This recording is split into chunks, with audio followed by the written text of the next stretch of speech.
आइए सतगुरु कबीर साहब के जन्म जयंती के शुभ अवसर पर आइए शुरुआत करते हैं एक भजन से।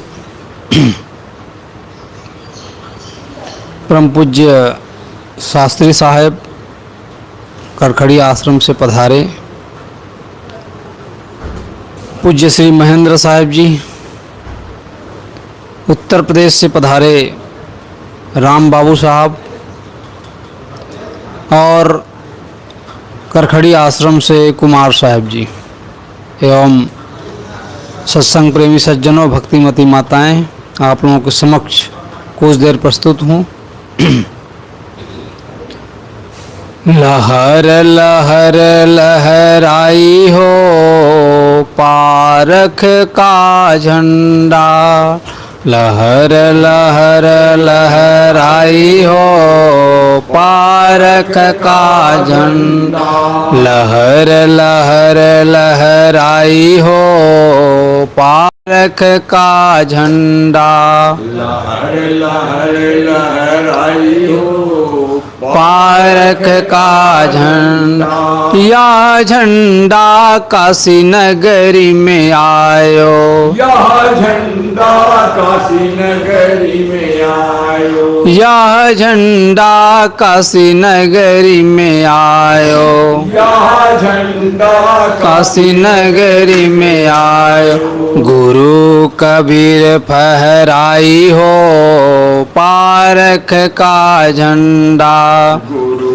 कबीर फहराई हो पारख का झंडा, लहर लहर लहराई हो पारख का झंडा, लहर लहर लहराई हो पारख का झंडा, यह झंडा बुरहानपुर में आयो, यह झंडा बुरहानपुर में आयो, यह झंडा बुरहानपुर में आयो, यह झंडा बुरहानपुर में आयो, गुरु पूरन फहराई हो पारख का झंडा, पूरन फहराई हो पारख का झंडा, लहर लहर लहराई हो पारख का झंडा,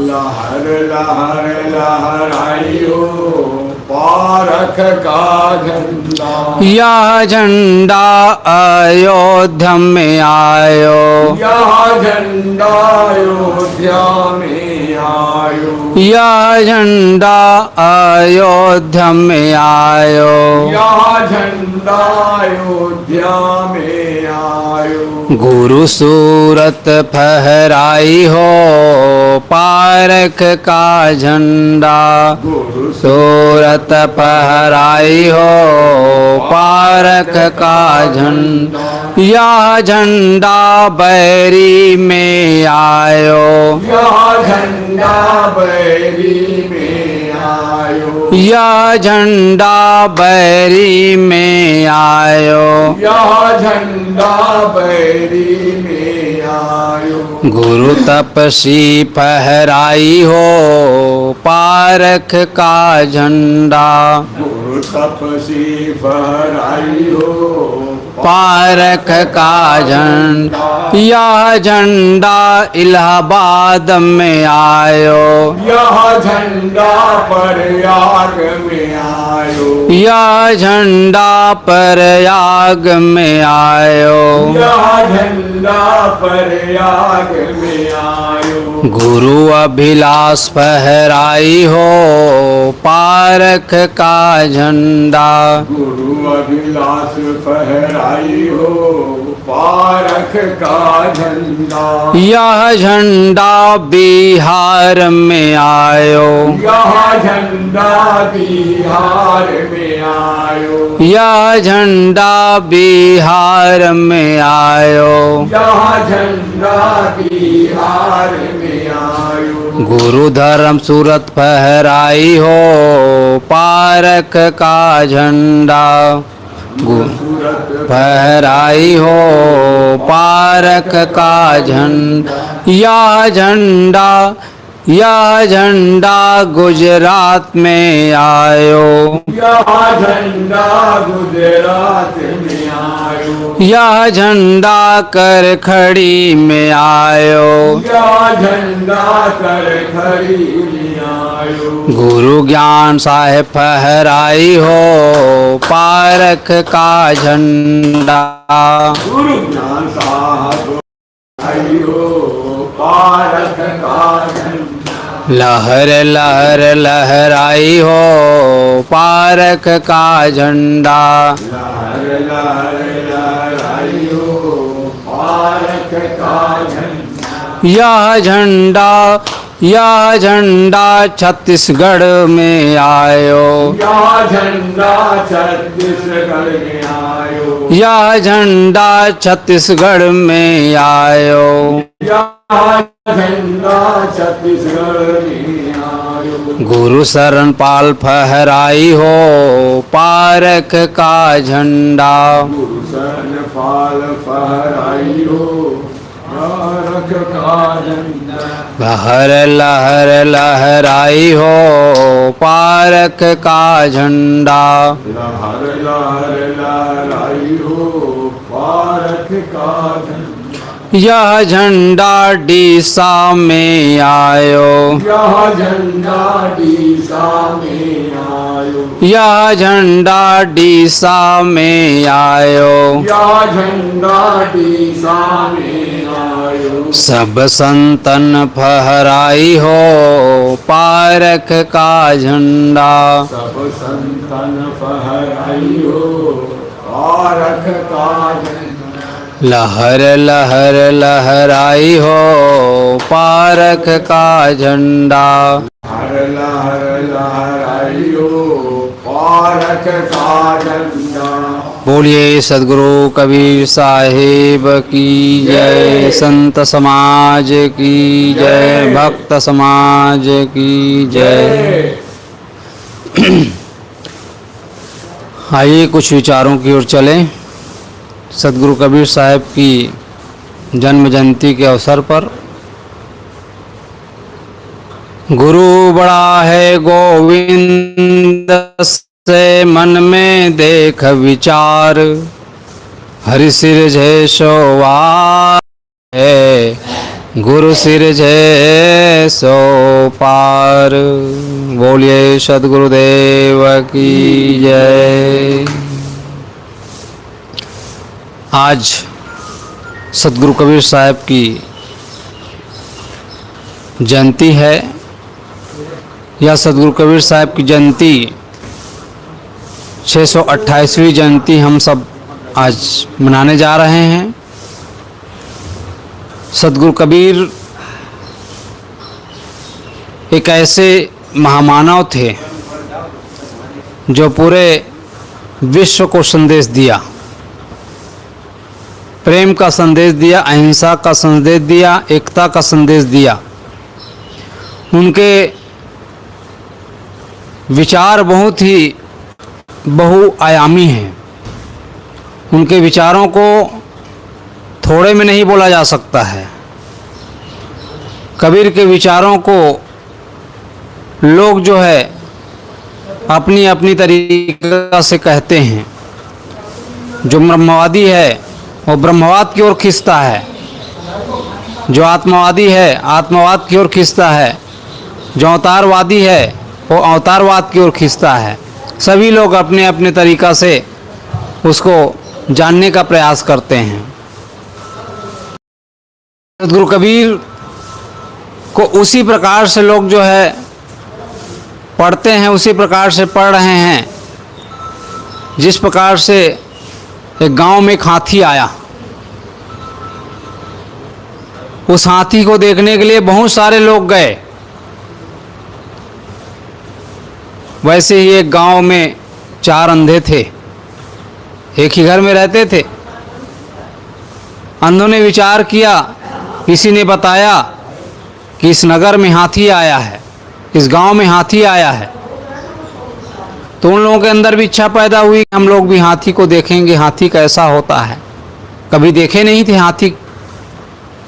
तो उन लोगों ने विचार किया, और जब विचार होता है, पहले मन में विचार पैदा होता है, उसके बाद ही आदमी वहाँ तक पहुँच पाता है। उन्होंने अपनी सोच को साकार किया और पहुँच गए हाथी के पास। जैसे ही हाथी को छुआ और अनुभव किया कि हाथी कैसा होता है, हाथी खंभे की तरह होता है। उन्होंने उसके पैर को छुआ, स्पर्श किया हाथी, तो उन्होंने अनुभव किया कि हाथी जो है खंभे की तरह होता है। उन्होंने बताया कि हाथी तो खंभे की तरह होता है। एक जो है इसको पूंछ को पकड़ा, अरे हाथी तो रस्सी की तरह होता है, डोर की तरह होता है। उसने कहा तुम झूठ बोलते हो, हाथी तो खंभे की तरह होता है। एक पूंछ को पकड़ा था, वो कहता है कि हाथी जो है रस्सी की तरह होता है। एक जो है उनके कान को पकड़ा, वो कहता है कि हाथी तो सूप की तरह होता है। सभी ने अपना अपना अनुभव बताया। एक कहता है कि हाथी तो दीवाल की तरह होता है, जो पेट को पकड़ा, हाथी तो दीवाल की तरह होता है। उसी प्रकार से सदगुरु कबीर को सभी लोगों ने अपनी अपनी तरीका से बताया।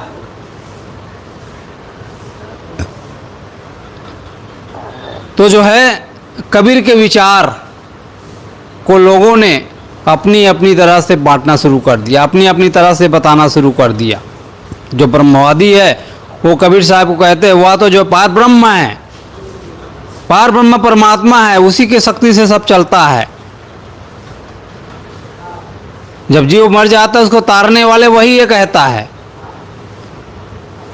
तो सभी लोग अपनी अपनी तरीका से उसके महिमा गाया। कबीर के विचार बहुआयामी। एक जो है समाजवादी, कबीर साहब को समाजवादी के रूप में देखते हैं। एक जो है सदगुरु कबीर को अहिंसावादी के रूप में देखते हैं। सभी अपनी अपनी तरीका से देखते हैं।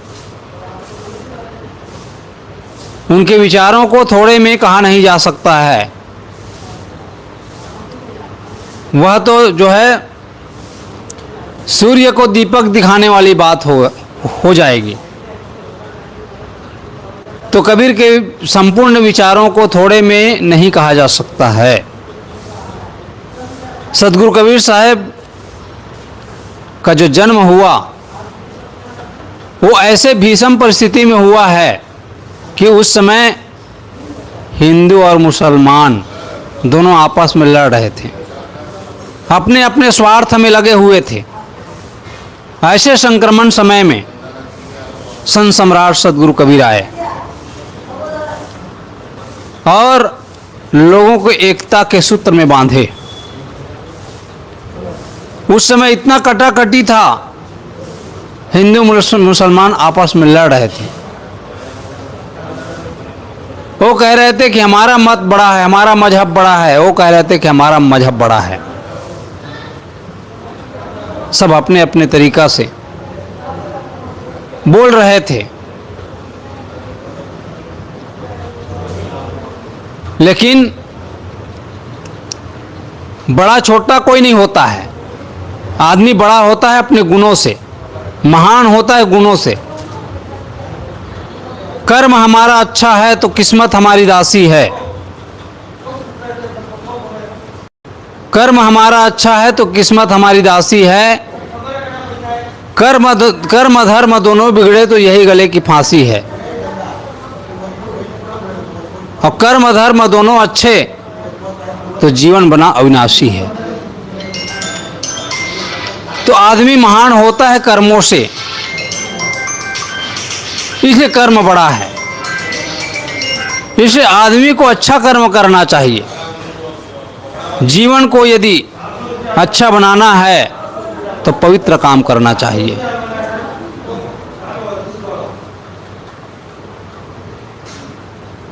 सदगुरु कबीर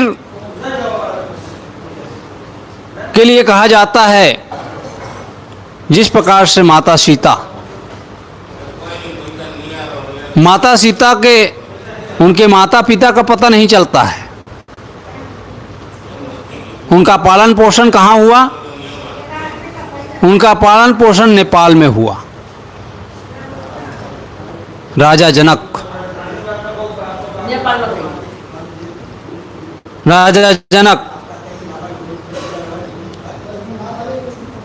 उनके माता पिता का पता नहीं चलता है। खेत में पाया गया हुआ था। हल चलाते हैं ना, जो उसका नाली बना रहता है हल का, उसी में पाया गया। तो वहां उसको पाया गया। व्यक्ति जो है कहाँ जन्म लेता है इसका महत्व नहीं है, महत्व है उनके गुणों की। इसलिए माता सीता जो है आज भी प्रसिद्ध है, गुणों की विशेषता है, गुणों की पूजा होती है। उसी प्रकार से सदगुरु कबीर साहब के माता पिता का पता नहीं चलता है। उनका पालन पोषण काशी नगरी में नीरू नामक दंपत्ति ने उसको पाला पोषा। उसके अंदर अदम्य साहस था। हम अदम्य साहस लेकर पैदा हुए थे। उनके अंदर हीन भावना तनिक भी नहीं थी। उनके चेहरे में चमक था। तार्किक बुद्धि के थे वो। किसी के सामने उन्होंने झुकना नहीं जाना। वह कहते हैं, मैं सच्चे पथ का राही हूं, कह सकता दिन को रात नहीं, ईमान बेच दूं टुकड़े में या मेरे बस की बात नहीं। मैं सच्चे पथ का राही हूं। सदगुरु कबीर साहब की वाणी को आप पढ़िए। सदगुरु कबीर साहब की वाणी में पूरी अनुभूति की वाणी है, जिसके एक शब्द को भी काटने की क्षमता किसी में भी नहीं है। बिल्कुल नपी तुली, तराजू की तरह। तो सदगुरु कबीर साहब की जो वाणी है वह एकदम आदमी को निडर बनाता है। तो सदगुरु कबीर कहाँ पाले गए, ये कोई विशेषता की बात नहीं है। हम सदगुरु कबीर को जानते हैं तो उनके गुणों के नाते जानते हैं, उनके व्यक्तित्व के नाते जानते हैं। उन्होंने समाज को बहुत कुछ दिया। आज भी वे सितारे की तरह आज भी चमक रहे हैं। सदगुरु कबीर साहब सूर्य के समान आज भी चमक रहे हैं। क्या वे हमारे दादा बाबा हैं? हम अपने दादा बाबा के नाम नहीं जानते। 5 पीढ़ी के बाद के नाम जानते हैं क्या आप? नहीं जानते हैं। लेकिन सदगुरु कबीर 628 साल पहले हो गए, लेकिन आज भी हम जो है उनको गुणों को गा रहे हैं, उनके विचारों को अपने जीवन में आत्मसात करते हैं। लोग क्या कर रहे हैं? सदगुरु कबीर की जयंती तो मना रहे हैं, लेकिन पूड़ी भजिया खा करके बस भंडारा करके भाग जाते हैं। इसी को कहते हैं कि हम जो है कबीर जयंती मनाएं। तो ये कबीर जयंती मनाने का फल नहीं है। कबीर जयंती मनाने का फल है कि उनके जीवन में जो घटना घटी है, उनके जो ज्ञान है, उनको जीवन में आत्मसात करने का। केवल बोलने का नहीं, कथनी से काम नहीं होने वाला है, करनी करना पड़ेगा। कथन के करैया तो हजारों पड़े हुए हैं, रहनी में चलने वाले कोई बिरला ही होता है। मंच पर बोलने वाले अनेकों मिलेंगे। समाज को दिशा वही देता है जो चलता है। जो नहीं चलता है वो मेढक की तरह उछलता रहता है। तो विशेषता गुणों की होती है, उसकी महानता की है। आम किस पेड़ का आम है इसको जानने की आवश्यकता नहीं है। आम मीठा है कि खट्टा है, मीठा है उसको खा लो। पेड़ गिनने की जरूरत नहीं है कि कौन से पेड़ से आया है। कबीर साहब किस जाति में हुए ये कोई विशेषता की बात नहीं है। कहाँ जन्मे, कहाँ पाले पोसे गए, इसकी विशेषता नहीं है। उनके ज्ञान को देखिए आप, ज्ञान की विशेषता है। उन्होंने स्वयं उस पथ पर चला और लोगों को चलने की प्रेरणा दिए। जाति पाति से उठ करके उन्होंने काम किया समाज में। उस समय कितनी जाति पाति का बोलवाला था। हिंदू जो है ब्राह्मण अपनी तरह खींच रहा था, मुसलमान अपनी तरह खींच रहा था, लेकिन उन दोनों को चीरते हुए निकला। उन्होंने जो है समाज में काम किया। मैं एक बार काशी गया था तो एक आश्रम में एक फोटो लगा हुआ था। उस फोटो में दर्शाया गया था कि जो है भैंसा जो है कबीर साहब को वेद मंत्र सुना रहे हैं। उस चित्र को देखा मैंने, तुरंत कहा, हम लोग 4-5 संत गए हुए थे इलाहाबाद से। मैंने कहा कि जो है भैंसा वेद मंत्र सुना रहे हैं कबीर साहब को, ये तो बात हजम नहीं होती है। तो वहाँ के जो आचार्य थे वह जो है मेरे कंधा को पकड़ लिया और कहते हैं कि ये बात झूठ है कहता है। मैंने कहा जब ये बात झूठ है तो ऐसा क्यों भ्रम फैलाया जा रहा है। तो कहते हैं कि जो है सदगुरु कबीर साहब के ज़माने में सदगुरु कबीर साहब को लोग मान नहीं रहे थे, इसलिए चमत्कार जोड़ा गया कहते हैं। लेकिन वास्तविकता उन्होंने बताया कि वास्तविकता ये है कि उस समय के जो तत्कालिक जो भक्त लोग थे उनको बोलने का अधिकार नहीं था, जिसको हम जो है शूद्र कहते हैं। शूद्र लोगों को बोलने का अधिकार नहीं था, उस समय दबाया गया था उसको। उसने बताया जिसको बोलने का अधिकार नहीं था उन लोगों को कबीर साहब ने ज्ञान दिया और वही लोग मंच में बोलने लगे। मतलब भैंसा बुद्धि के लोग, जिसको ज्ञान नहीं था उन लोगों को उनके अंदर प्राण फूका और वही मंच पर बोलने लगे। वही भैंसा जो है वेद मंत्र सुना रहे हैं कहते हैं। मतलब कबीर साहब ने जान फूका लोगों के अंदर, उनको बोलने की शक्ति दिया। ओम शांति में कहते हैं ना, ओम शांति में कहते हैं कि जो है बाबा जो है पावरफुल बनाते हैं। उसी प्रकार से सदगुरु कबीर लोगों को ज्ञान दिए और उनके माध्यम से पूरे भारतवर्ष में जहाँ कहीं भी आप देखिए कबीर साहब का प्रचार प्रसार हुआ। तो कबीर साहब के गुणों की विशेषता है, उनकी महानता है कि वो जो है समाज पर उन्होंने काम किया, मूल पर काम किया उन्होंने। जो मूल पर काम नहीं करता है उसकी जड़ें उखड़ जाती हैं, लेकिन जो मूल पर काम करता है, सदगुरु कबीर लोगों को ऊपर उठाया। जो हीन भावना रखते थे उन लोगों को उन्होंने ऊपर उठाया और आज सदगुरु कबीर लोगों के दिल में समाये हुए हैं।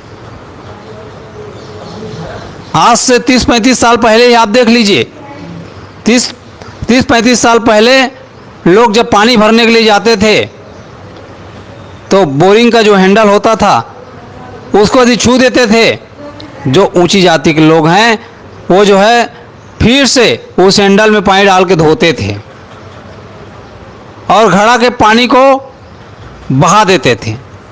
इतनी छुआछूत की भावना थी। आज वो छुआछूत नहीं है। आज कबीर साहब के विचारों की आज विजय है। आज का जो युग चल रहा है वो कबीर का ही युग है, जिसमें जाति पाति भी धराशायी हो चुका है। ब्राह्मण की जात, ब्राह्मण का लड़का शूद्र की लड़की को ले जा रहा है। मतलब जाति पाति की विशेषता अब नहीं रह गई है। जो अपने आप को मानते थे मैं उस जाति का हूं, वो भी आज कांप रहा है कि जो है हमारे समाज का क्या होगा। समाज को बचाने में लगे हैं, लेकिन समाज को बचा नहीं पाएगा।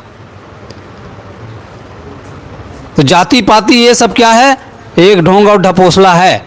मुख्य चीज है कि जो है संस्कार हमारा अच्छा हो। तो कहने का भाव क्या है, सदगुरु कबीर कहाँ जन्मे इसकी विशेषता नहीं है, सदगुरु कबीर के ज्ञान की विशेषता है। वह जो है कर्मों पर भी जोर दिया, लोगों को निकम्मा नहीं बनाया। उन्होंने शुरुआत में जोलाहे के यहाँ जन्म लिए थे, कपड़ा बुनने का काम किया। सदगुरु कबीर कपड़ा, नानक देव दुकान का थे, भगवान श्री कृष्ण गाय चराने का काम किए। कर्मों पर जोर दिया।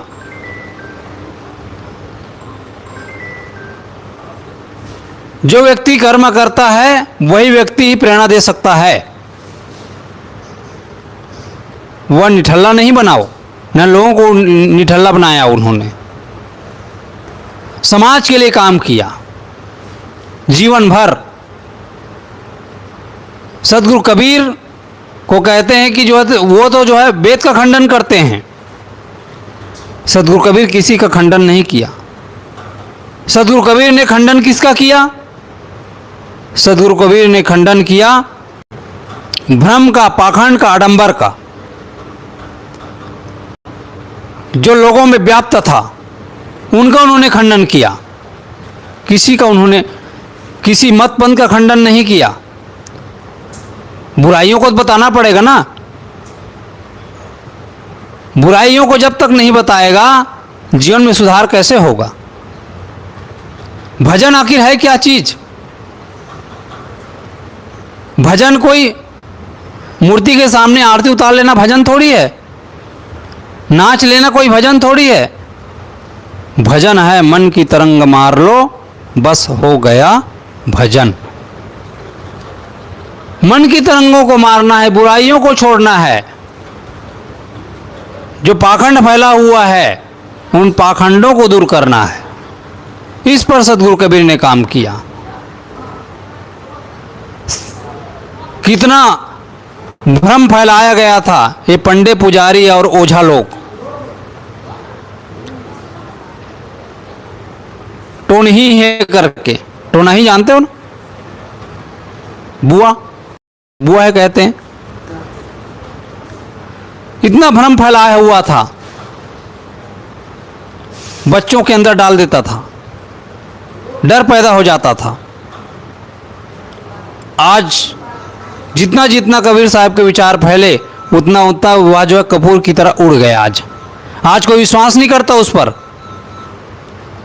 पहले उस पर जांच करता है, परख करता है, आज मानता नहीं। इसीलिए ब्राह्मण भी कांपता है। आज ब्राह्मण की बात भी कोई नहीं मानते आज।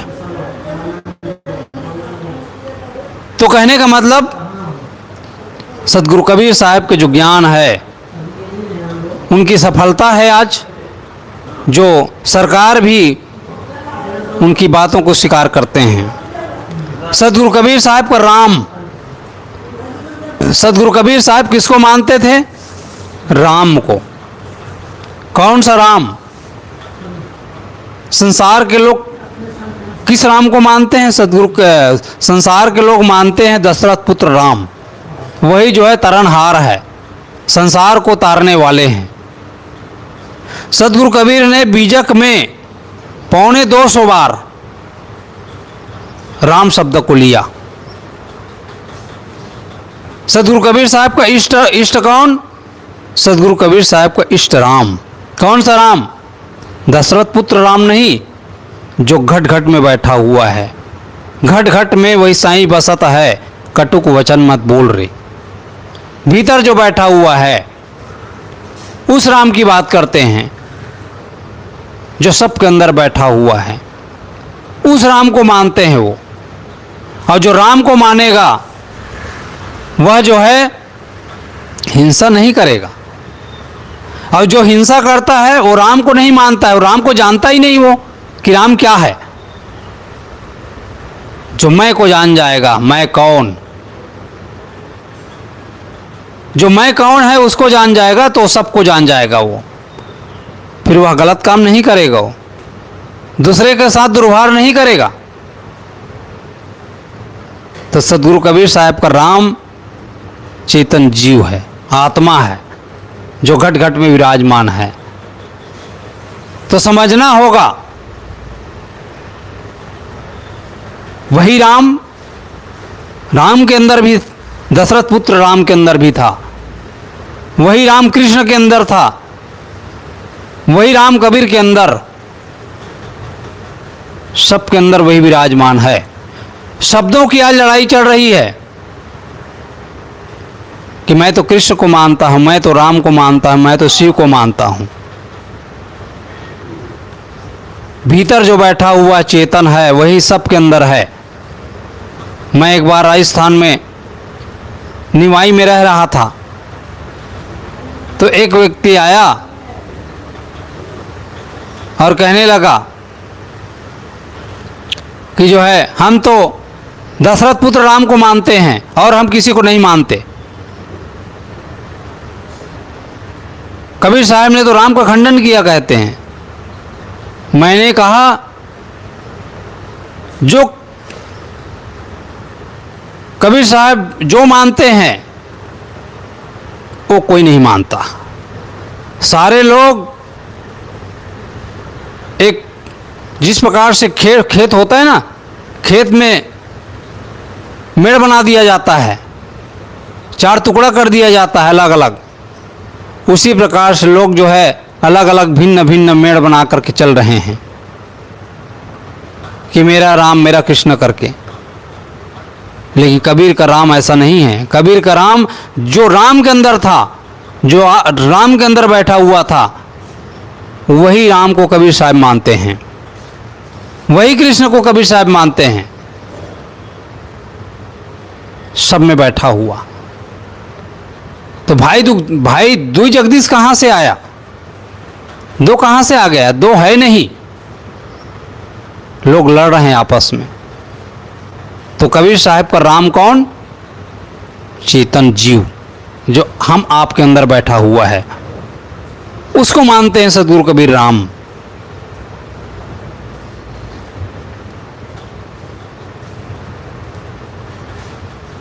तो सदगुरु कबीर साहब की जयंती हम लोग आज मना रहे हैं।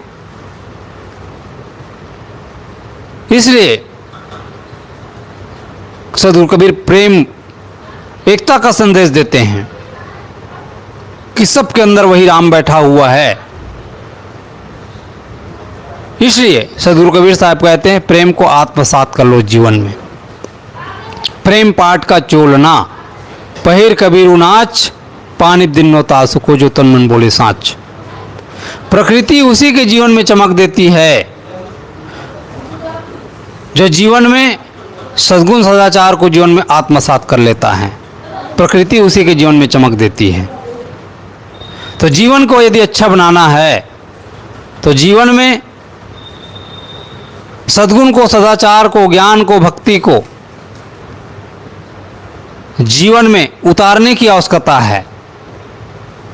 केवल बोल बोल करने से काम चलने वाला नहीं है, जीवन को बनाना है अच्छा। प्रेम क्या चीज है? प्रेम लेने की चीज है कि प्रेम देने की चीज है? प्रेम सिर्फ देने का नाम है। लोग लेना चाहते हैं, वह लेने की चीज नहीं, प्रेम सिर्फ देने की चीज है। आप किसी को देते हैं तो आपके अंदर दुख पैदा होता है कि सुख पैदा होता है? देते ही आपके अंदर सुख पैदा हो जाता है, देते ही आपके अंदर खुशी आ जाती है। तो प्रेम लेने की चीज नहीं है, प्रेम सिर्फ देने की चीज है। एक नदी है, नदी का पानी खारा होता है कि मीठा? नदी का पानी खारा होता है? नहीं, मीठा होता है। मीठा क्यों होता है? क्योंकि वो देता है, सिर्फ देने का काम करता है, लेता नहीं है, सिर्फ देता है, बहाता है, बहता रहता है। बह करके कहाँ जाता है? सागर में जाता है। और सागर का पानी मीठा होता है कि खारा? मीठा। अच्छा सागर का पानी मीठा होता है, समुद्र का पानी?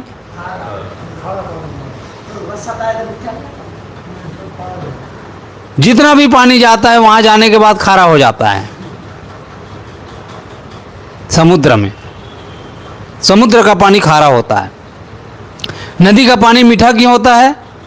नदी का पानी मीठा इसलिए होता है क्योंकि नदी का पानी पीने काम में आता है, नदी का पानी खेती काम में आता है। सिर्फ देता है, वो लेता नहीं है, देता है, सिर्फ देने का काम। और सागर का पानी, सागर का पानी इकट्ठा हो जाता है, सड़ता है, खारा हो जाता है। तो कहने का भाव यह है, देने वाला सदैव मीठा होता है, इसलिए देव कहते हैं। इसलिए कहते हैं, ज्योति से ज्योति जगाते चलो, प्रेम की गंगा बहाते चलो। ज्योति से ज्योति जगाते चलो, प्रेम की गंगा बहाते चलो। राह में आए जो दीन दुखी, सबको गले से लगाते चलो। प्रेम की गंगा बहाते चलो, प्रेम की गंगा बहाते चलो। बोलिए सद्गुरु कबीर साहिब की, संत समाज की जय, भक्त समाज की जय। साहिब बंदगी साहिब। इसी वाणियों के साथ देता हूँ विराम और सद्गुरु कबीर साहिब को सत सत नमन। साहिब बंदगी साहिब।